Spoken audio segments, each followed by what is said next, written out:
Attention. Welcome to the Different Spectrums podcast. We dive into the wild world of mental health discussions. Get ready for profound talks, a sprinkle of humor and sarcasm, and a touch of colorful language.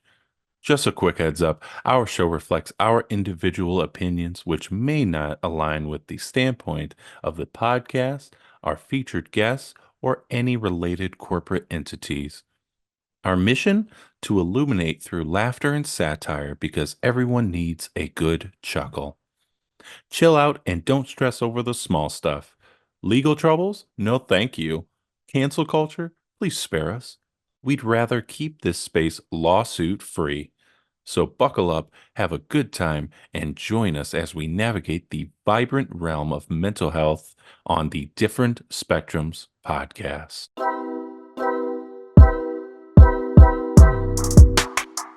Everybody, we back again. We back for the second time because, I fucked up the microphone again. We back. You know what? Just 2 years into this, still learning. Strong. All right. Just as strong as I'm not even gonna I was gonna make a Viagra Don't joke. even say it. Yeah, I was gonna make a Viagra joke. Mm-hmm. I'm Spencer, and of course, we have our licensed clinical therapist, Nas. Dr. Nas. Nice. Clean, professional. Take a shot of alcohol. All right. Remember, don't take us too seriously. Or do. Yeah, it's up to you. So also, don't forget to run up those likes for us. We'd really appreciate it. Before we get into it, shout out to Cure Hydration, one of our great partners, and they have about 20% off you can get for our code that you use, DSP or DSP20. Go check it out in our link tree in the description down below. Down under. There you go. Get Hugh Jackman over here. Uh, go check them out. They're great. They have a lot of great hydration packs that you can put in your water, make it taste good, and then also you get even more hydrated. I don't know how the science works, but you can do it. So go do it. Plug. All right. Anyways, so today we are checking out the new TV show Ted by Seth MacFarlane. Obviously, Seth MacFarlane's done Family Guy, Ted, and a bunch of other shit that's amazing. And so with this show, it's actually breaking all these streaming records and just going to show how much Seth MacFarlane, how talented he is. So we're going to be doing a few clips from a few different episodes in here. The first one being we're going to be talking about how John's dad is an abuser and also a manipulator, as well as how he likes to shit on therapy and how some other people like to shit on therapy. I love how are the correlations between those? Yep. I love a good shit. Yep. I was going to be talking about couples therapy and how Go ahead. and just how it's skewed.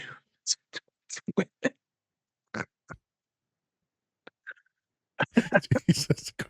Just say it. Therapists always like to go on the women's side. Just saying. But what if? But what if there's two women? You know what? Everyone has the Adam's apple. They go the opposite of that one. So may your first child be a masculine child. What movie is that from? Django.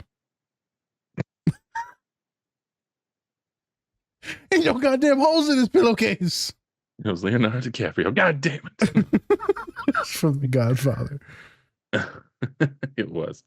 So, Nas, anything before we get into the scenes? So we're not misogynist. We do not always side with the women's. Disclaimer: we are not misogynist. But let's talk about it. I mean, only part time, but hey, off the not full record. time. Off the record.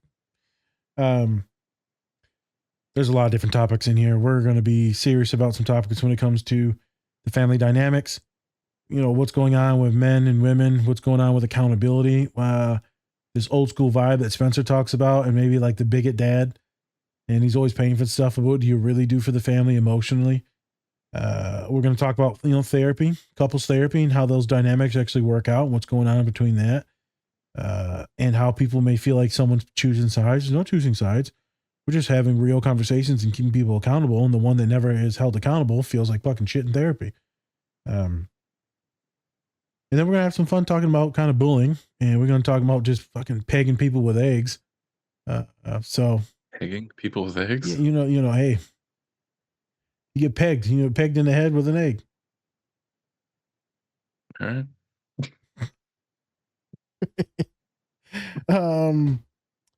Yeah, and we're gonna talk about being better humans. And then what do we do when we actually realize that? Or do you actually realize that? What does it take to realize that? Let's get into it. We got a lot to cover. Spence gonna hate it all because it's gonna be all pro woman podcast. Pro women. Next month, maybe when this comes out in March, women's month. It's always longer than Black History Month. Just saying. We focus on the white women in March. Black women did shit? Nah.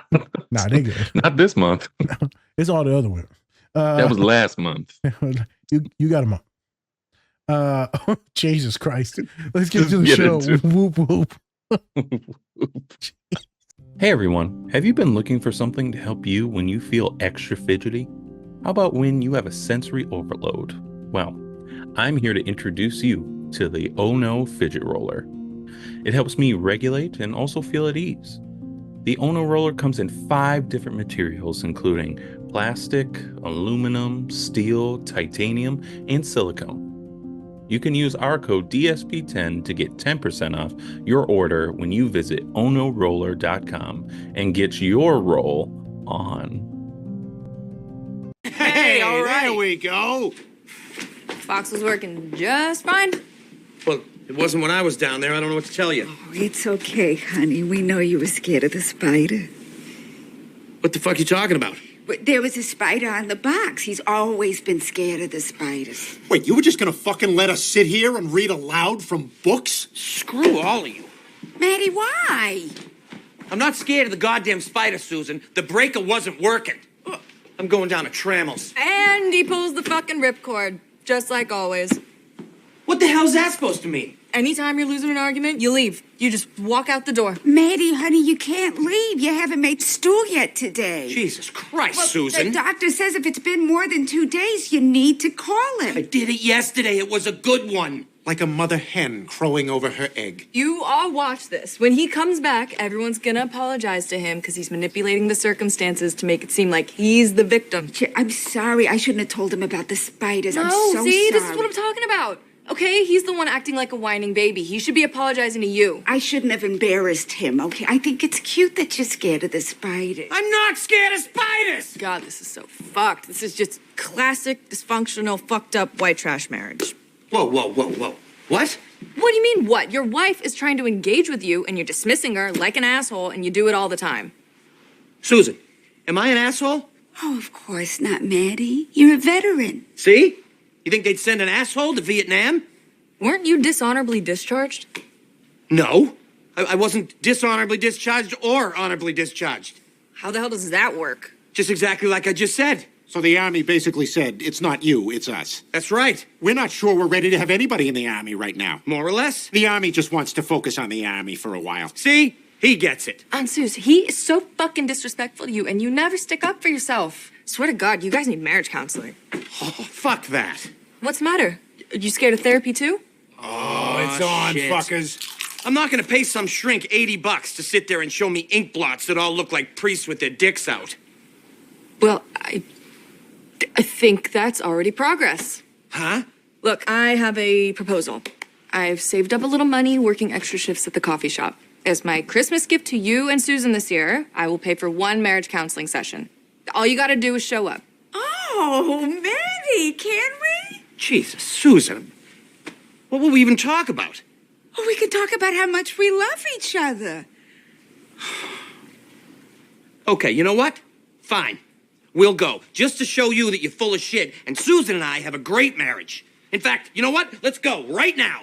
Well, it's not open at 9 p.m. Oh, and the bullshit begins. Out. That quack had it in for me the second I walked in that door. You know what he said? You know what he said? He said I'm selfish. Oh, shocker. Yeah, I said I need to compromise more. Can you believe that fucking shit? I'm working a 60-hour week just to keep a roof over our heads. He does work a lot. See? Even she gets it. Everything I do it for you. Wait, so you're saying you can't tell me it's not worth trying for? Exactly. Like, I can't help it. There's nothing I want more. See? You know it's true. Oh my God! fucking What shit, are the I can't odds? believe he Oh, said it's it. fucking amazing. What? It's Brian Adams. What a treat. What a treat. Maddie, the whole point of this was for you to get a neutral perspective on your marriage. He was not neutral. He agreed with everything she said, and he took a shit on everything I said. So let me get this straight. So no one's neutral unless they agree with you all the time. Got it. The guy's a Harvard fancy pants. He doesn't understand regular guys. The bartender down at Trammell's always thinks I'm right. In fact, he just said to me last night, "You've made your point. You can go home now." Okay, so let's figure this out. If Dr. Feldstein's not neutral, then who would be? Who would you accept as a neutral arbiter? Someone with no fucking agenda. Like Ted. Ted. Yeah, he's an even guy. Minds his own business. He's neutral. That's an interesting idea. So you'd accept Ted as a neutral arbiter? Absolutely. Fuck it. What do you say, Ted? About what? Sorry, I was doing these Mad Libs. 407 cocks ago. That's better than the real one. Focus. Would you be willing to listen to Susan and Maddie's sides and then make an objective judgment call? What, you mean like a therapist? Not therapy, just listening. Oh, Blair, it's all right if he doesn't wanna. I can just watch Oprah and maybe they'll have a topic that applies to me. Will you do it? Well, in the words of Abraham Lincoln, a diarrhea divided against itself cannot John's wiener. Oh, come on, man. Don't put that. Okay, I'll erase it. You know, the suit wasn't necessary. Blair, please. Johnny is my best friend. He's got a stake in this. So if I'm doing it right. Now, let's start with the basics. Would you classify your marriage as sexually satisfying? What? How often would you say you have intercourse? It's none of your goddamn business. Look, why don't we just stick Every to... 6 months. Every 6 months. And what about anal? Dude, Jesus seriously. Christ. We do like the room to be clean. Yeah. She said yes. Hilarious. Okay, now I want you to turn to each other and say the meanest thing you can think of. Ted, why don't you ask them something productive? Like how they met, what originally drew them to each other. All right. Maddie, what originally attracted you to Susan? Her innocence. Oh, okay. What? I thought I already wrote that well, it's fine. Susan. His heart. His heart. When Maddie and I first met, he bought us tickets to see Simon and Garfunkel. It was a Friday, and he'd been working since 6 a.m. Poor Maddie was so tired. Well, if there's any cure for being tired, it's Simon and Garfunkel. We'd never seen him up close, so when we got there, Maddie realized that Garfunkel was a man. So we had to leave. Wait, why? Two men shouldn't be singing harmony. Dad, I thought you liked Hall & Oates. That's different. Why? Because they sing in unison, or they take turns, one and then the other one. That's okay. What about Crosby, Stills, and Nash? Well, they're all right for now, but I'm keeping my eye on them. You're a complicated man. I'm still waiting for the heart part. Well, we got in the car, and Maddie drove home, and he got his record player. And he took me to Boston Common, and we had a picnic on the lawn while we listened to Sonny and Cher. And he bought me a rose, and he danced with me right there on the grass. You remember that? Of course I do. Maddie, you did that? Yeah, it was beautiful. She was this wicked smart college girl, and I wanted to impress her. See? I'm a good guy. That prick fuck shrink was way off, so fuck everybody. Mom, I didn't know you went to college. Yeah, me neither. What did you study? Well, I was going to teach You were going to be a teacher? Susan, that's amazing. I'd got my credentials, and I was all ready to apply for a job. And then I got married. Well, why couldn't you do both? Well, it just didn't seem practical with the groceries and the laundry and... Well, I mean, have you ever thought of going back to it? I think you'd be great. Oh, no. No, that was a long time ago. No, I couldn't. Susan, I really think you could do this. Jesus, she said she's not interested. Should I make some chocolate milk? Oh, yeah, chocolate milk. Chocolate milk. No, Yeah. Susan, for God's sake. Therapy over. We're doing chocolate milk now. Guys, come on. This woman does everything for all of us in this house, and nobody ever does a goddamn thing for her. And now she's sitting here telling us something that's important. That's horseshit. I do a ton of stuff. You? What do you do for Susan? I pay for everything she owns and eats. Okay, how about we all just sit with what Maddie just said while Susan gets on that chocolate milk? I'll get that for you. Well, I think I just proved my point that this marriage is perfect. Yeesh. I couldn't say this in front of them, but they were both clearly molested. Guys, believe it or not, I think we did great. Really? Yeah, we just found out Susan has no identity outside this family. I mean, she's a wife, she's a mother, but that's it. She could be so much more, and it's so obvious that deep down she wants to be. You got all that from her saying she does anal? Man, you should be the pretend therapist. I mean, I hear you, Blair, but what are we supposed to do? I don't know yet, but somehow we gotta help her find her voice. I mean, we're the only ones that can do it. Couldn't agree more, Blair. Delusional narcissist. Excuse me? Note to self, stop saying what you write. Oh, check it out, there's one. Hey, nice costume, fuckface. What the hell? Hey, what the fuck are you supposed to be? I'm the Hulk. Yeah, no, you're not. Yes, I am. The Hulk doesn't have a fucking picture of the Hulk on his chest. Yeah, the Hulk shirt doesn't say the Hulk on it. Yeah, if you gotta tell us you're the Hulk, it's already a failed narrative. Fuck you. You asshole. Hulk's angry. Yeah, Whatever, dude. Hulk smash. Yeah, go back to Walgreens and smash there. Hey, you ever notice how the Hulk only talks about himself in the third person? I know, he's like Bob Dole. Shit.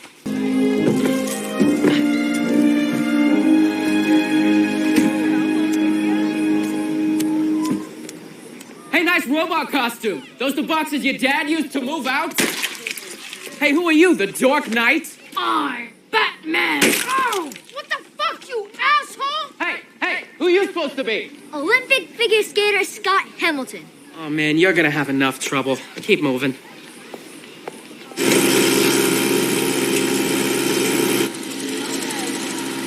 Oh, hey, E.T., take this, you racist piece of shit.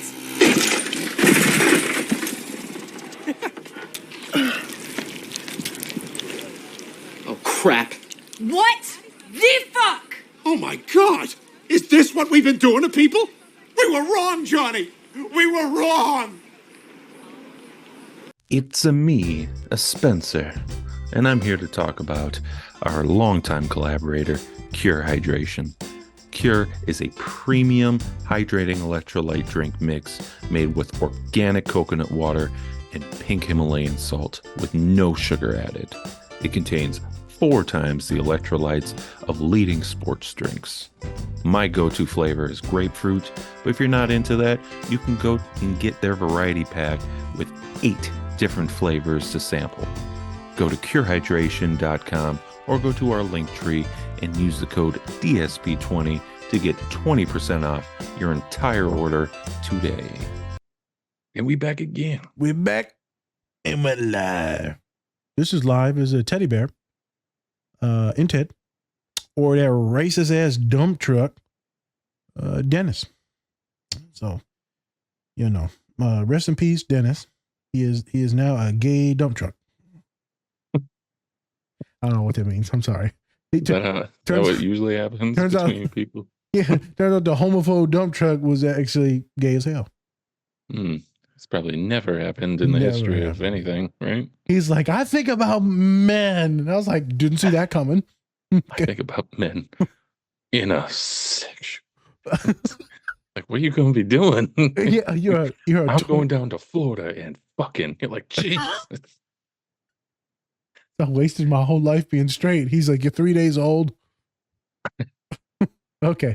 Let's get to the show. Anyway, so like we said before, Ted is just a prequel series from the movies with Mark Wahlberg. Um, and like I said in the beginning, breaking streaming records, doing great things, just showing how Seth MacFarlane just can make anything turn to gold. It's good. Turn to gold. Yep. Did with Orville, now he's doing it with Ted. So Orville was so good. yeah, so good. Especially the last season. So good. Yeah. Hopefully they bring it back. They won't, but No. anyways, so first scene that we're talking about is going to be the therapy scenes, right? Because after the breaker goes off in the house, Maddie, who's John's dad, uh, can't turn him back on because there's a spider, but he just doesn't want to admit that he's afraid of spiders. Little Doesn't like punk. them. You like spiders, Bill? Can't just kill spiders. Yep. And so then, of course, Blair, who is Maddie's niece, um, just confronts him, tells him that it's like, why do you always, anytime your wife tells you something, you immediately dismiss it and then walk out the door when there's an argument. Yeah. I think so. So then that proceeds, and then she suggests that they should go to couples therapy. And then they don't do therapy for long because he mostly validates Susan and not Maddie. So, Yeah. a little bit of backstory on Susan. She's just like a sweet mom, just a sweet mom, Yep. just likes to take care of her family and do her thing. Yeah. And of course, Maddie's just this bigot piece of shit. Just anything you try to make him do, he immediately dismisses it and does not want to do it. Yep. He does it on his own time because he's his own man. That's I right. make all the money. And I buy all the stuff. So listen to me. I do everything for y'all. Respect my ass. And then of course, then we have another scene with Ted where he is the therapist in this. Some would say that he's a good therapist. Some would probably say he's not.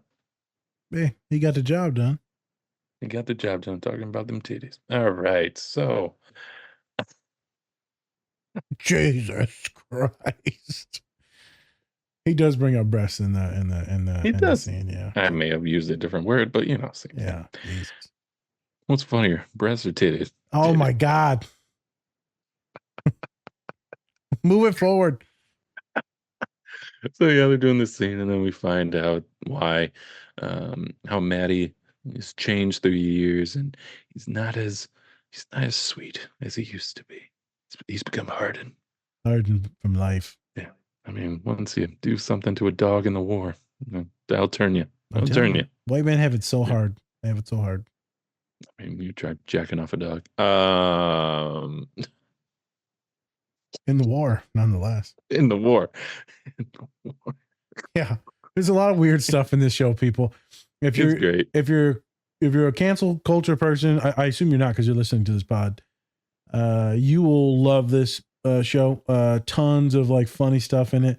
It should be noted that Seth MacFarlane is very progressive, a big advocate for a lot of different things, a lot of queer issues, LGBTQ issues, trans issues. We're talking about a lot of women's issues, reproductive health issues, a lot of wonderful stuff that he's talking and posting all the time on Instagram, Threads, everything. His Orville show was magnificent when it comes to mental health, gender, sexuality, race. Like, it was magnificent. And then you go to this show and it's a little bit more funny, very humorous. Right, the sarcasm is a lot of the racist stuff. Right, it's all satire. So just a heads up when you watch it, magnificent show, teach you a lot. So, Bollywood, is that your thing? Is that your people? Is that your people? The other day, we were at this is terrible. They're like, Nas, you're the only one that could say this stuff and get away with it. And I was like, I'm going to hell. And I shook one of my homeboys' hands, and my other homeboy's like, motherfucker, you ain't never shook my hand. I said, it's part of his people, his culture. Yeah. He's an Asian dude. The white guy was so mad.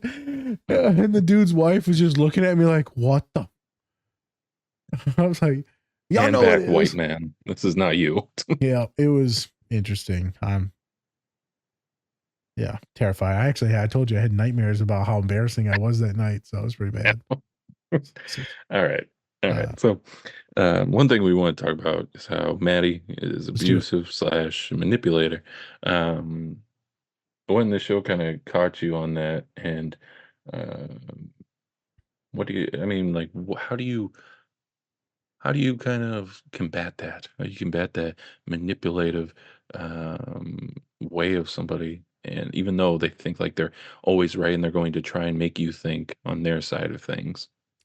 Dude, it's tough for a lot of people in that situation. It's an older generation there too.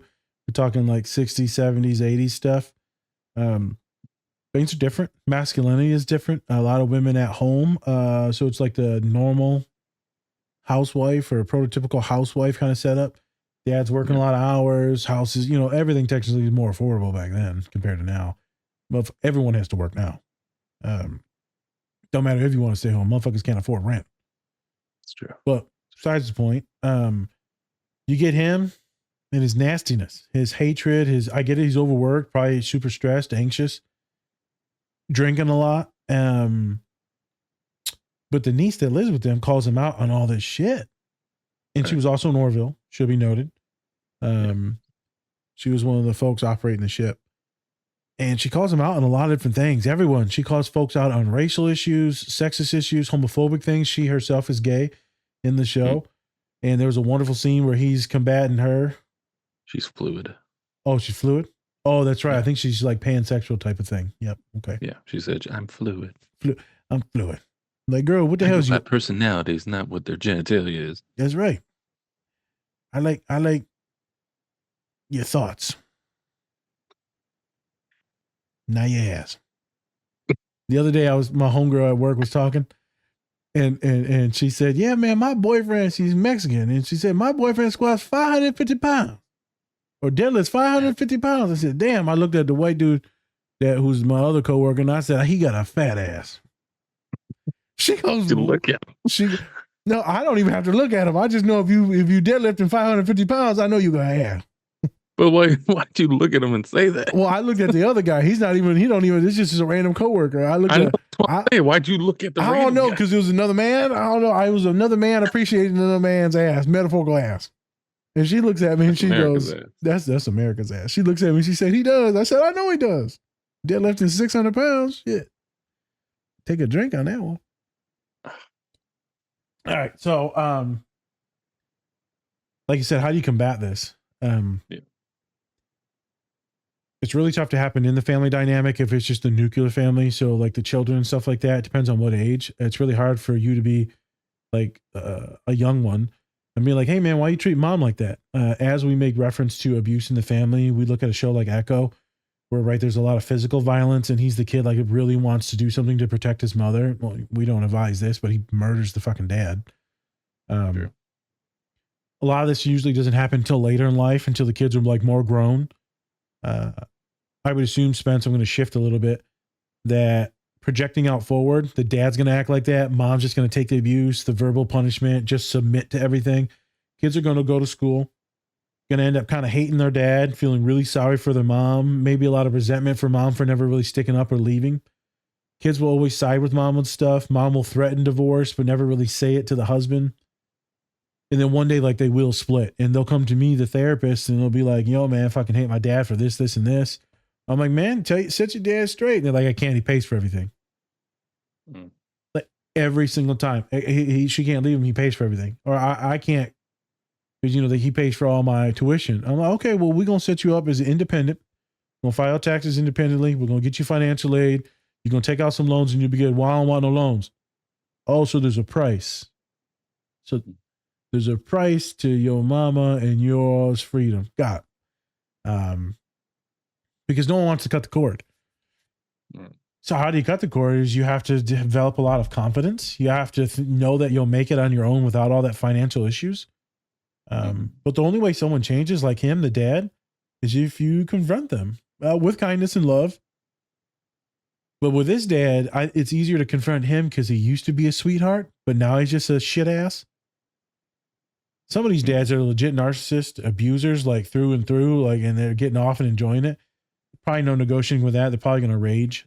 So all these that are listening to the pod, be very cautious because they don't want you or your siblings or your whatever partner it is. Doesn't matter if it's mom or dad.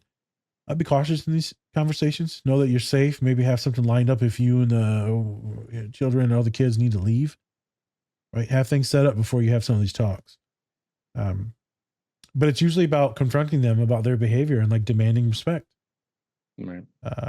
Children and stuff, like I said, they're worried about the other siblings. If they're in college, they don't want to stir up no shit because their younger siblings still at home. So if I pop off on dad, what's he gonna do? Go home and beat my cousin or my little brother, my little sister? So you can't have that. So right, it puts you in a weird pickle, Spence. And we see this a lot. It's not always men too. Like, I mean, we're talking about men in the olden days, but there's a lot of moms too that have this behavior with their children that I see all the time. Yeah. That are just traumatized and manipulated. So the way he treats the mom is the way a lot of parents, doesn't matter what gender, treat their children. And so, right, they'll come into therapy and it's like, how do we set boundaries? How do we not answer all the phone calls? How do we know that it's not about you and you're actually a really good person and you're not a piece of shit, even though they'll tell you that you're a piece of shit? Here's a good trick, Spence, something that you might have caught. She goes, oh, let me guess, you just gonna leave and throw your fucking temper tantrum. The big thing right there, though, is the next part is where somehow you'll get all of us to apologize to you when you come home. The best manipulators will actually be the best victims. It's common denominator with most abusers is you'll see them play the victim role and then you'll end up giving them sympathy and then you'll end up apologizing to them. It's like, what the wait a minute, you beat my ass.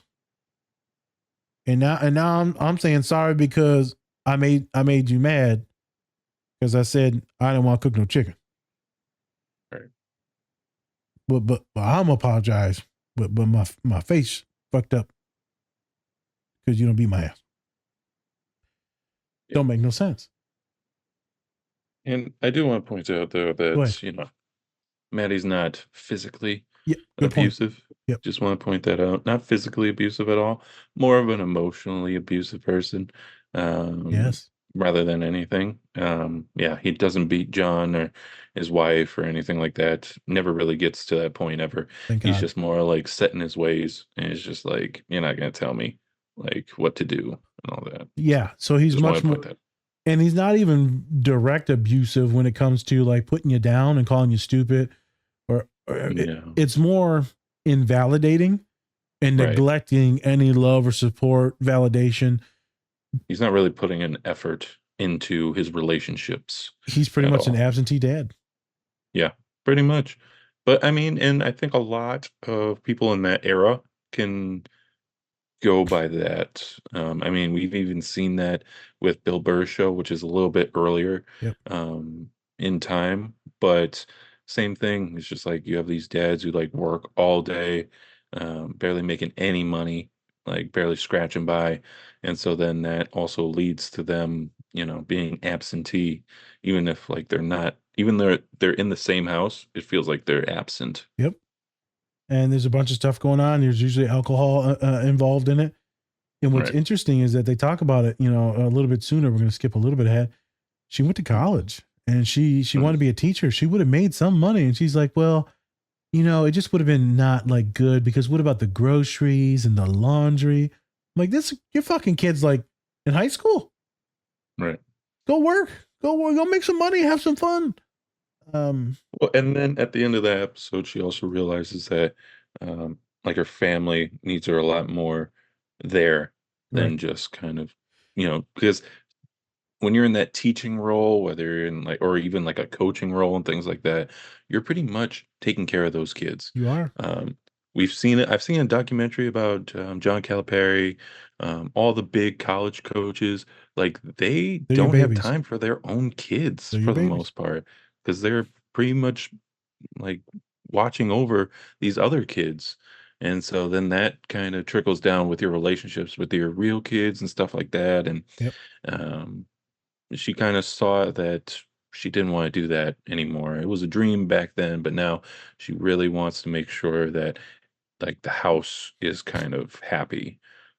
Which I can't fault anybody who wants to do that either, who wants to stay at home, Also who true. can take care of that, who's actually like a really good, stay at home parent. Like, Yep. is what Magnificent. it is. Yeah. Cooks, keeps the house clean, Mhm. affirms and validates all their kids' stuff, making sure that everything's prepped for them at school, staying on top of them in their home and academics, being like a nurse when they're getting hurt or in trouble or bitten on the ass by a Ostrich. ostrich. No, she's magnificent as a person. Yeah. And I was actually a little shocked that she decided not to stay in the school, but it was really cool on how the niece actually validated her. It's like, I'm really glad that you stood up for yourself. And then you told me like, no, like this is what I want to do. She said, Matt, or not Maddie, whatever the niece's name is. Blair. Blair. She said, Blair, my happiness is different than yours. And that's okay. I don't need to be who you think you want me to be. Right. I like who I am. Yeah. And so, right, some folks, some women, some men will shit on stay-at-home parents. Hey, man, that's some people's like dream and job, and like that's wonderful. Some people shit on people that get degrees or don't get degrees, and they just want to work at like Walmart or Rite Aid or be a janitor. And then everyone wants to shit on people's like choices, and you don't. Some people are just happy doing that job. Yeah. Their life is more than the job. That's what they do, not who they are. So a good note to take from Spence. She actually was really happy in who she become. I think the biggest point in that first scene to pick up is a lot of folks, narcissists, or just folks that are emotionally unintelligent. So not even narcissistic, just emotionally unintelligent. A lot of folks have the inability to regulate. A lot of folks on the spectrum as well. A lot of folks with a lot of abuse. I assume that father went through some abuse. Will blow up and then leave. So you'll see people that'll stir the pot sometimes and then leave. Right? It's kind of fucked up, man. Traumatizes the whole family, and then you can leave them with like feeling abandoned and shit instead of like sitting there and talking it out. But if you don't have the ability to regulate, then how the hell are you going to talk about anything like worthwhile? I heard this thing the other day that arguing is pointless because neither one of you are listening and both of you are just trying to win. Arguing is literally both of you trying to win. Neither one is listening. You're not going to get anywhere. There's no compromise, no understanding, no teaching. It's just two people winning. And I thought about that and holy shit. And like a day later, me and my pops had like a massive argument. I'm not sure if I said this on the pod already, but it was during the Lions game. And we were arguing about kicking the field goal and all these other different things, right? I mean, he was like, it's fucking the stupidest thing ever. And I'm like, shut the fuck up. You don't know what you're talking about. And there was both of us just trying to win. Mm-hmm. And I was like, we're not getting anywhere. In the coming days, right? He came, he was like, okay, I understood some of my things. I understood some of his things. Arguments are so polluted. But to just leave the room and abandon folks, and you always do that, interesting. I teach a lot of my clients that have arguments. Most of my clients that are together that come in for like couples related things, but not couples therapy. It's usually a lot of arguments, and it'll be the smallest, stupidest shit. Right. But the arguments are bigger than that one dumb thing. It's something that's missing in the communication or love. I already talked about it. It's him getting them to apologize. If you see that, where the abuser is now becoming the victim, very cautious. You need to start reading and protecting yourself. And then he shits on therapy, right? Because she advised him to go to therapy. So this is where I'll have Spence start chirping in because it's pretty funny. He's like, well, maybe you should go to therapy. He's like, why? So I can have them hold up some ink cards that look like a priest's dick. And I was like, if I would have been the therapist, excuse me, what now? What you seeing here? Why is it a priest dick? On a slightly serious note, though, I will say Boston had this huge problem where priests 100%. were just yes. A lot of FBI investigations, tons of lawsuits, tons of money paid out. There was this movie that came out documentaries with Mark Ruffalo talking about like the actual events and how Yep. a lot of people were scared to kind of come out because priests in the church were very big in the community. Yep. And so you couldn't do that. And then they were also relocating all of the different priests and stuff like that. So horrible. They didn't actually kick the priests out. They just relocate them. They relocate him to another place and then it would happen again Yep. and then just relocate him again. Horrible. And so Uh, Yes. I am so Yeah. happy that you brought that up because Mhm. it's a funny moment and really out of pocket, and they make humor of it, but then also there is some serious undertones to it. So it was like, what is he talking about? Right. What's going on in this young man's past? Yes. Worrisome. That Seth MacFarlane doesn't just put things for nothing. He always puts them for a reason. True. So he's pointing out something that was like, perverted and wrong to him, maybe a child. I think it's funny because the ink blots we talk about just the week before, a couple weeks before, Yeah. with Blank Man and Dr. Yep. Funnies. Like, Yep. what's this look like? Huh? What? You ever seen these before? No, No, never seen never those before in seen, my life. Nope. never. I thought all the ink blots looked like vaginas. So, They were very much not. hey. And then I guess one was an actual hand drawn pair of breasts. And I was just like, what are we doing here? So I'm a social worker and a therapist. I've never used an ink blot. I've never seen the Rorschach test. I don't even think it's a real thing, but the other therapists say it is. Yeah. Interesting. I So, will point out though, go real quick, ahead. just side note, like one thing I saw in The Sopranos was when they had like a picture of like a horse in a barn, and they would ask the kid like, "What do you see in this picture? Like, what's happening here?" And then they diagnosed what's his face with like ADHD or ADD, one of the two. So that's different. That's Yeah. a different type of test where you can give kids or children to look at, or any adult to look at Yeah. pictures, and you get them Mhm. to figure out like what's going on, and then you can kind of figure out some stuff. I had the one where we did a drawing, and based on the drawing, you could diagnose a lot of things about depression or PTSD. If there was a sidewalk or windows on the house, if there family Mhm. members holding hands, is there a Mhm. sun or plant foliage? The more bland it was, the more depressed or messed up the kid was. And Yeah. I was like, well, I didn't have any of that shit. I was like, I just fucking suck at drawing. I was like, so like, I don't know if your test is valid. They were like, who hurt you? I was like, get your bitch ass away from me. It's like, I'm just not creative, okay? yeah, Jeez. I'm just. And my homie told me, instead of saying the R word, you just say ridiculous. I'm just ridiculous.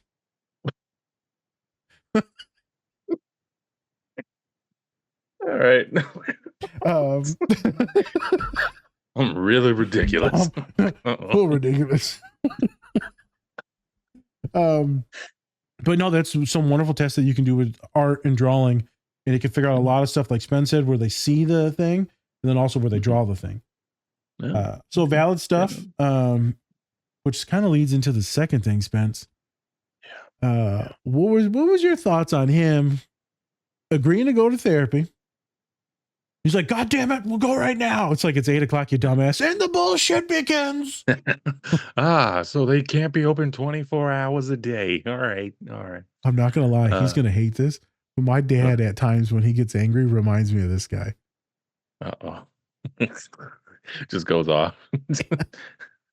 Jeez. He just leaves the room. Shout out to Pops. All right. Yeah. But what was your thoughts of like him coming back from therapy? Because I know he comes back from therapy, and I don't think he was the biggest fan. Would you agree, Spence? I would have to agree there. Nazir. Yes.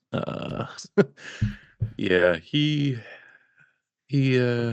thought that the therapist was leaning more towards whatever Susan said and validating that, while saying that Maddie was wrong in everything he says, which I mean, he's like, what do these guys from Harvard know about blue collar guys like me? Eh? They don't know nothing. Nothing. Nothing. And so he wanted somebody neutral. Neutral. And of course they point to the living teddy bear for being neutral. Hey, Overall, I thought it was hilarious. Just how I knew right away, like that was not going to work. The therapy no, session fuck with a real no, therapist was not going to work out. no. He's too far into his own head to ever take that. And I mean, classism is a thing, right? Yep, Like it is.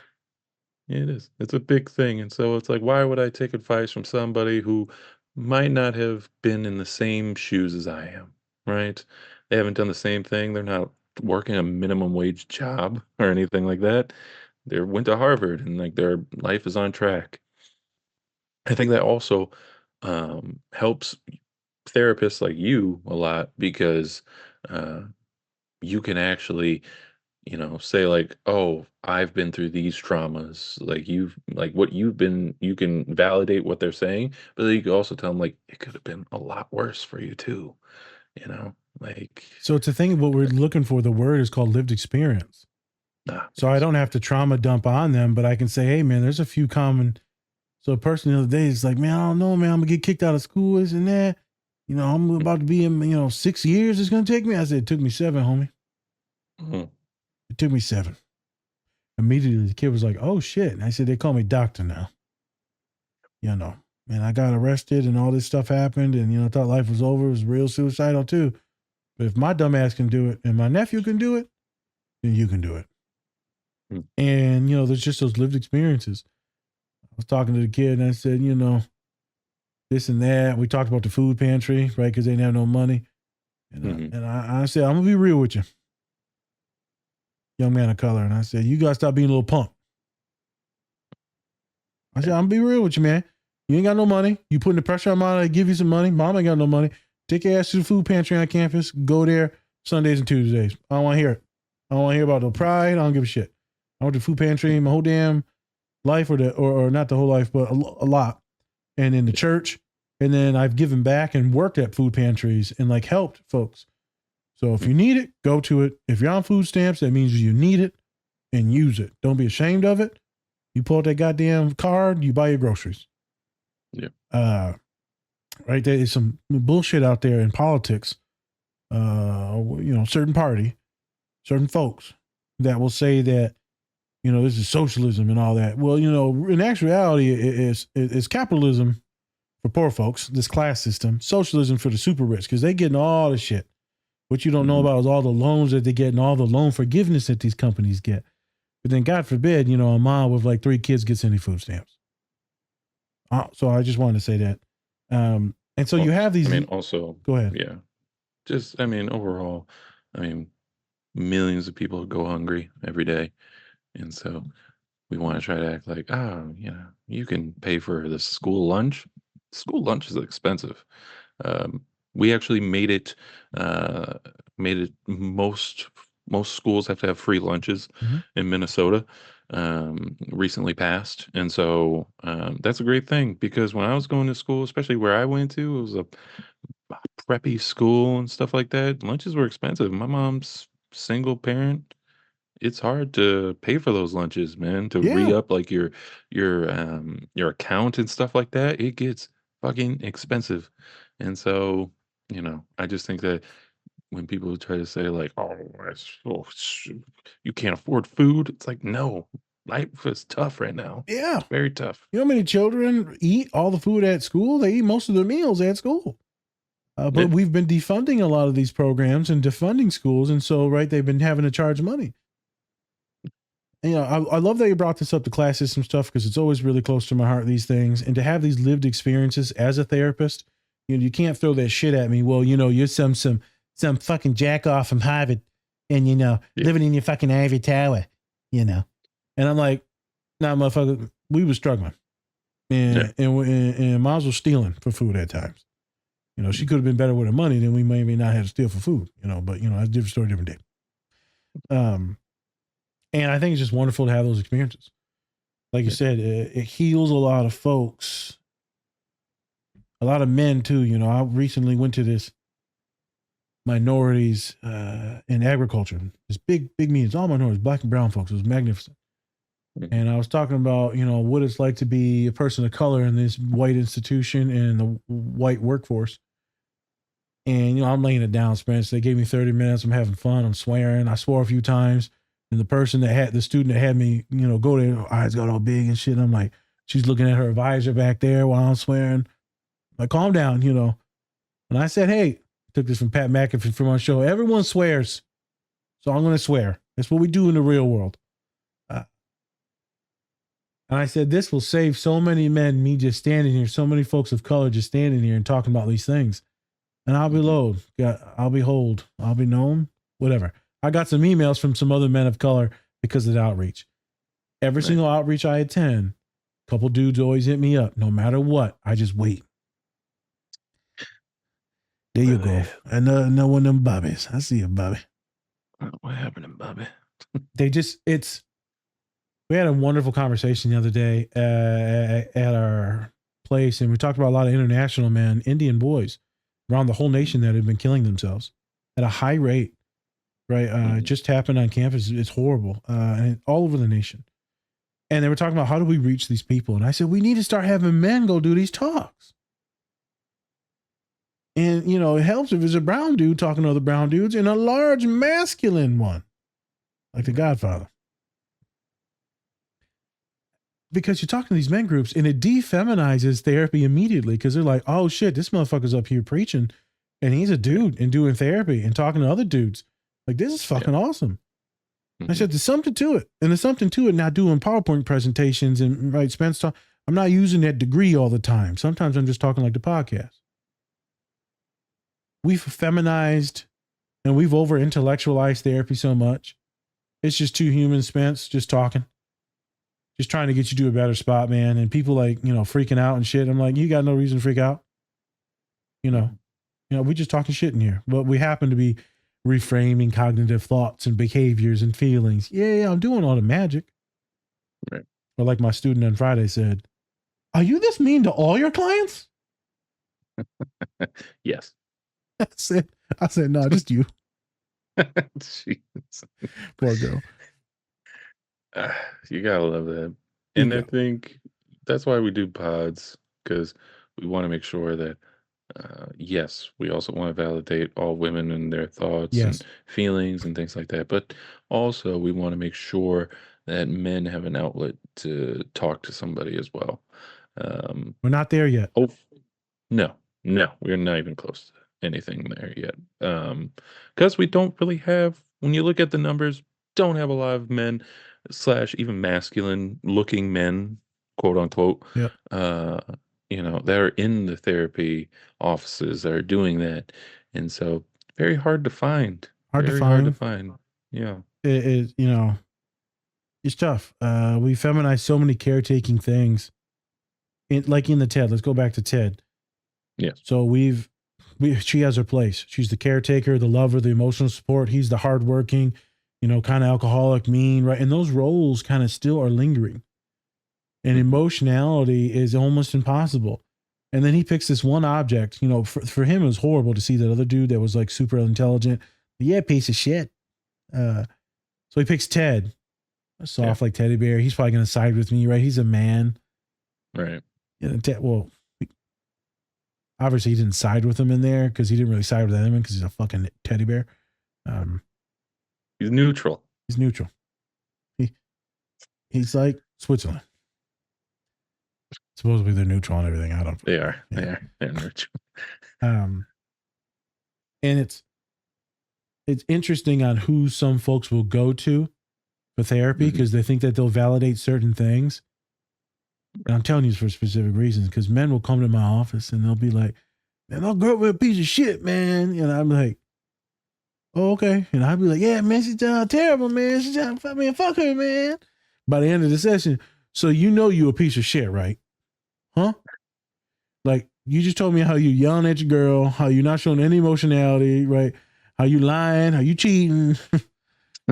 Like, got you, bitch. Yeah. Gotcha. Hey, I got you. Actually, most of my men, or it doesn't really matter what gender, it always comes down to communication. And some folks will be the sweetest thing and be like, I don't want to shit on my partner. I don't want to shit on my parents. But, and then they'll lay out this long list. And I said, it's okay to like dislike them and also love them. Like the young boy and the niece. It's okay to hate Maddie as a dad, as a person, but also there's a lot of good stuff and a lot of things that you love about him too. And those two conflicting things can still be true at the same time. And the fact that she doesn't give up and then he does kind of turn after consultation and talk. So I knew he was eventually going to become softer. Right. I think that good version is in everyone and in every man. So today we're talking about men. But also how horrific, like some folks that are more feminine, Doesn't matter what gender. May get put into these roles of caretaking. And it can become your entire personality. It'll project through your relationships where you'll just take care of all their needs and love them and support them. And you're always going to feel like kind of empty. Like they'll be happy, so you're a little bit happy, but then they never really it's never really reciprocal, the love and attention. And then you get kind of resentful. And then you start blowing up and being a little shitty. And then you find another partner that's the same thing. They end up love bombing you, but then you end up caretaking. Mm-hmm. Spencer recently had a human. There's a male. And they're talking about, I get mad at them, this and that, I'm putting in all this love and all this shit, and they ain't doing it back. I said, it sounds like you're actually love bombing them. And you're waiting in the weeds to see if they love bomb you back, but that's not what that person does because it's also kind of unhealthy. So you're looking to see if they're a piece of shit or you're the one that's playing games and you should just tell them that you need a little bit of love.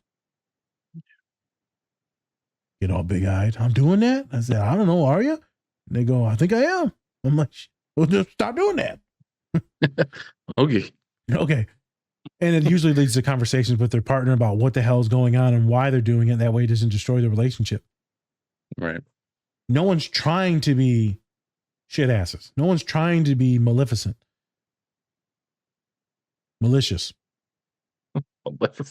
Hey.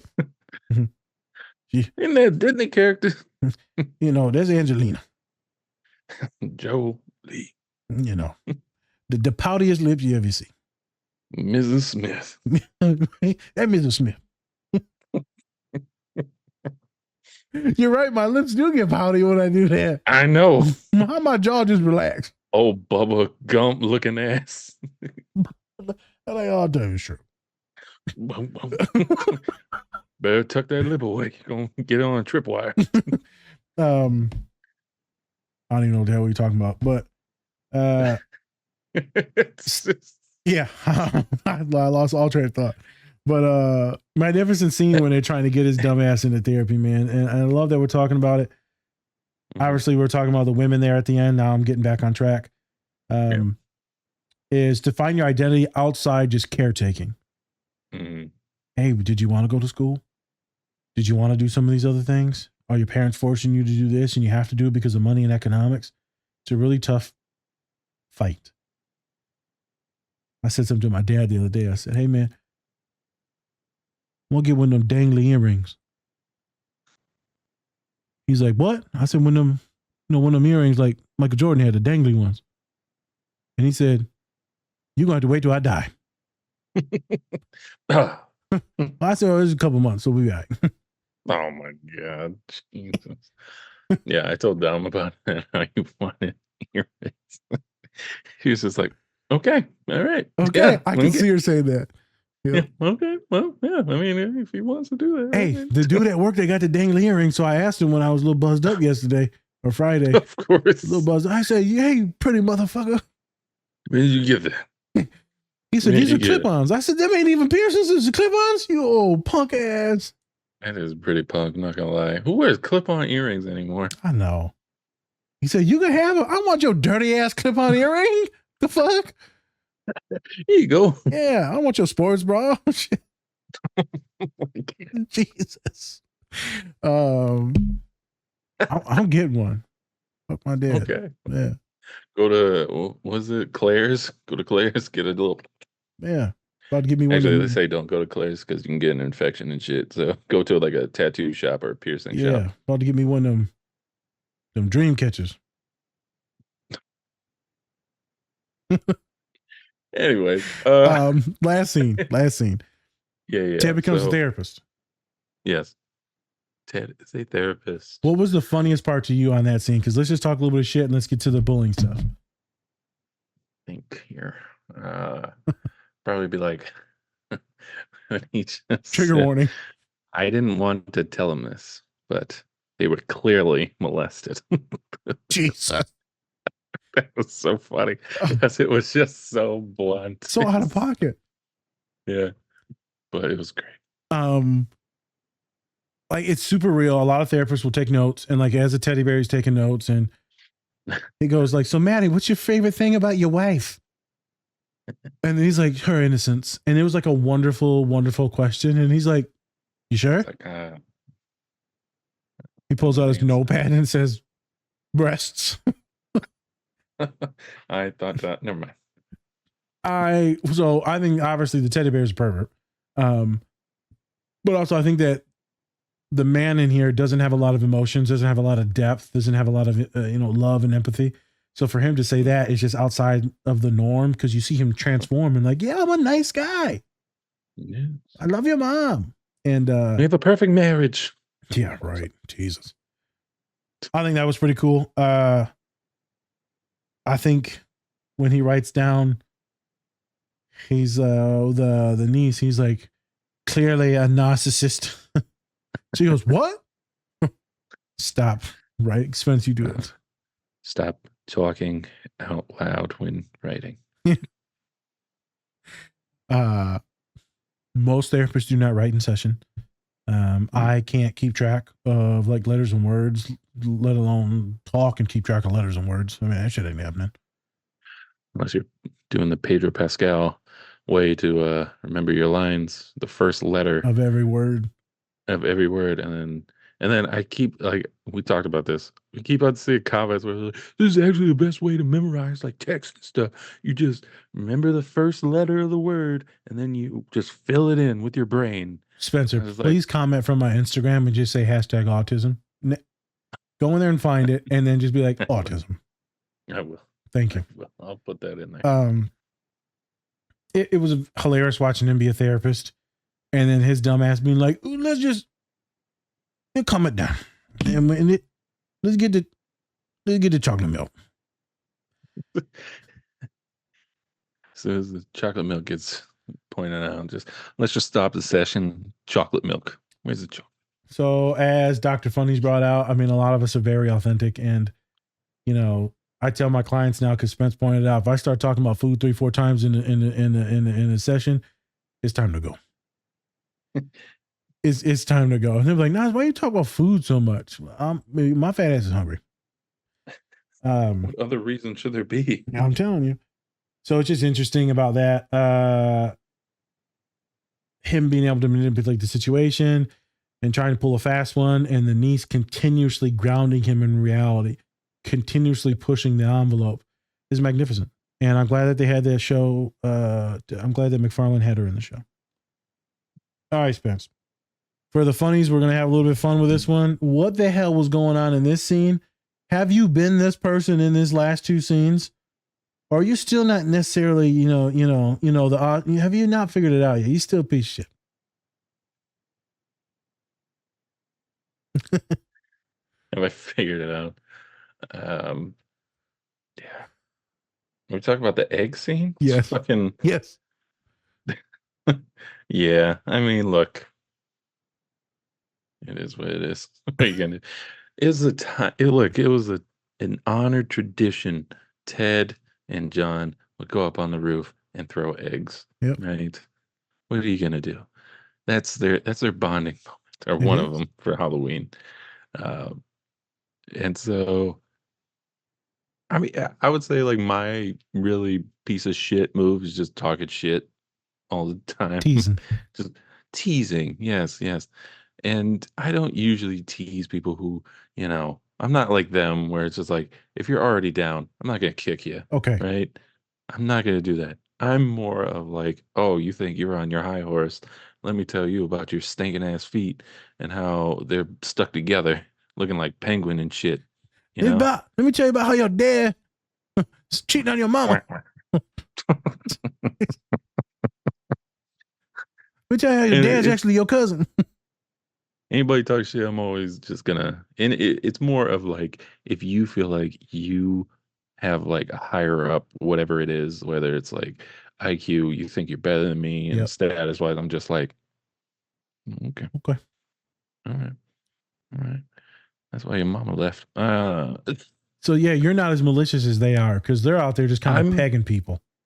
I'm more like when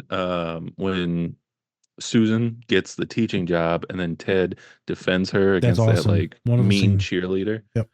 That's what I like to do more. Yeah. Protect people. Yep. bite back.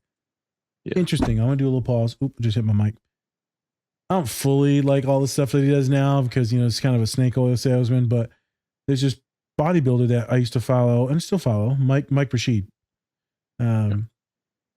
Protein supplements, all this stuff. And he was on a podcast the other day and he said, I love when people comment or say something to me. He's like, especially the N word. And he's like, okay. And he said, I don't mind it because like I'm gonna clap back at you with a whole bunch of stuff. He's like, we were raised razzing people and roasting people. So you want to call me that word? And he's like, you about to get a tongue lashing, bro. I'm about to get you. And he's like, I don't really get mad at it anymore. So like even like other slurs, like I think it's an interesting way to think about it. People that come from places where there's a lot of shit talking. It's interesting. Yeah. Get ready for a fight. Interesting topic. So for you, I want to know, and I want to know from any of our listeners, when you meet somebody, do you ever stockpile like a few insults just in case they turn out to be an asshole? Jesus, what are you talking about? Just like, if like I'm meeting somebody new for the first time, right? And in the if I like our relationship turns like sour in nothing like personal, but it's more of just like back of my mind. If they start talking shit to me, then I can immediately come right back at them got with it. like a few other jabs. Yep. It's more of like I'm prepared. If they talk shit, then I can talk shit right back. More like that. I think the malicious part of me does see like negative things because like I'm just used to being kind of mean and nasty because that's how we grew up, like always being aggressive. So like if someone's, I don't do this now, but I still some of the thoughts are there. I do judge. Thin, skinny, different hair, different shoes, like right, certain unkempt things, too kempt, right? I mean, you can razz anyone about anything. And so I think my brain actually, I'm being just very honest, kind of goes there automatically. People are like, oh, everyone's judging me. I'm like, no, they ain't. My brain collects the data, but I never have any intention of using it. Yeah. Because that was just like thing we were all traumatized to do in school. I think the way that Ted does it, kind of weaponized it like afterwards, is probably more the way I go as well. And so I like this scene specifically for me because I would razz people, not like you, Spence. You said, I didn't do it to anyone who didn't have it coming. I would pile on other people when they were already getting beat up by like other people verbally. That's just what we did, man. And then I look back on it like, what the fuck, Nas? Like, there's a couple individuals I'm just like, Jesus, I hope they're okay. And some folks can laugh at that, but I'm like, for real, like, some folks were getting bullied, bro. And my big ass can stand up and talk my shit, but man, they was on my ass all the time too. So I think that was my version of like me egging people while they're like down and like they're nerdy. Like the one kid was like a swimmer or something like that. They took pity on him. I'm not sure why. He was super nerdy. Maybe they thought he was like queer identified as well. Well, it's because he was actually dressed up as a figure skater. Figure skater. He was just like, no, you're gonna get hurt. You're already gonna get your talk of shit. I don't need to throw eggs at you. And then it comes to the last scene where he hits his homeboy Ted. And then Ted's like, is this what we're fucking doing to people? We were wrong, John. We were wrong. This is horrible. And I think that's what started to happen later in life. I think that's what started to happen around a lot of, racial things that I started to learn, economic things in my graduate programs, queer issues, trans issues, international issues, and it's specifically women's issues. Like I'm a 17, 19, 21-year-old man. What the hell I know about women's issues? And then you're a grad program with all women. And then you're starting to learn very quickly that there's a lot of stuff that's messed up. And you're like, oh, okay. I need to learn about all this as much as I can to be an ally and an advocate because my big ass will end up being heard more than probably all my counterparts in the department. Okay. I could take this challenge on. Actually, that's not what I said. I told my mentor that I didn't want this because I didn't ask for this. To stand up for anyone, specifically black and brown folks. It's too much pressure. And she said, it's too fucking late. This is who you are. This is what you're going to do. Start crying. And then I became a better man. I talked about it on the podcast and then I'll be done. where I was trying to fight someone one day on a basketball court because I felt like shit and I was, just an asshole and an idiot and depressed. And they gave me my backpack. They said, I don't know what's wrong with you, but hope you figure it out. And I was so fucking mad. Went home, cried, just in anger, and then also like, I'm a fucking idiot. That kindness maybe just changed everything. Like, what am I doing, man? What am I doing? It's horrible. I hate to see people ever feel or look at me like they were harmed from me. It's a horrible feeling to know that you made someone scared. Right. Because I used to be scared all the time. So to know that I was the one to make someone scared, that's probably the worst feeling that I can ever feel. It's the worst. It's the worst, Spence. Mm-hmm. And I don't do it at all really anymore, but sometimes it happens. I think I might have saw that kind of face the other day when I was actually getting pretty overwhelmed. I was overwhelming people with my jokes at a shindig with colleagues. I said a few out of pocket things and I saw a couple faces and I was like, yeah, fuck this one up. It'll be okay. Everyone told me like, don't worry about it, but I worry about these things. I mean, it makes sense. Good. I mean, it makes sense to worry about that type of stuff, especially, big brown dude. Big brown dude. I just don't want to hurt anyone either too. So if I'm saying stupid shit to get jokes, I'm like, what am I doing? I can feel myself, Spence. It's an autistic ADHD thing. I can feel it. Don't say it. And then it comes out and I'm like, no. What have I done? I have acquired a certain set of skills. Burying myself with words. Yeah. I'm like, no, autism. You have failed me again, autism. I went full ridiculous. Word of the day, ridiculous. Emphasis on the D. All right. Spence, you can hey, you said breasts earlier, so gotta keep it even. Titties. Oh, Jesus. I'll say it again. Thought you said something else. Titties. Any seasoning you want to put on it, and then let's get out. I think that hurt people hurt people. Oh, 100%. She actually says that in the show. Yep. Niece. So, yeah, just treat people how you want to be treated. And hey, if you get shit on them right back. An eye for an eye always works. I'm just saying, sometimes you need to stick up for yourself. 100%. In that situation, yes. Yes. And I've dealt with this before where you have to, professionally be sticking up for yourself. Sometimes that's tough, especially for somebody like me where if I'm in an argument, I will just be like, I can raise my voice and do all that. But I say I can't do that professionally, or else I look like a psychopath. And so, or I look like I'm the problem, even though I know they were doing some dumb shit in the back. Yeah. And I know they're trying to manipulate me to do shit. It's fine. Whatever.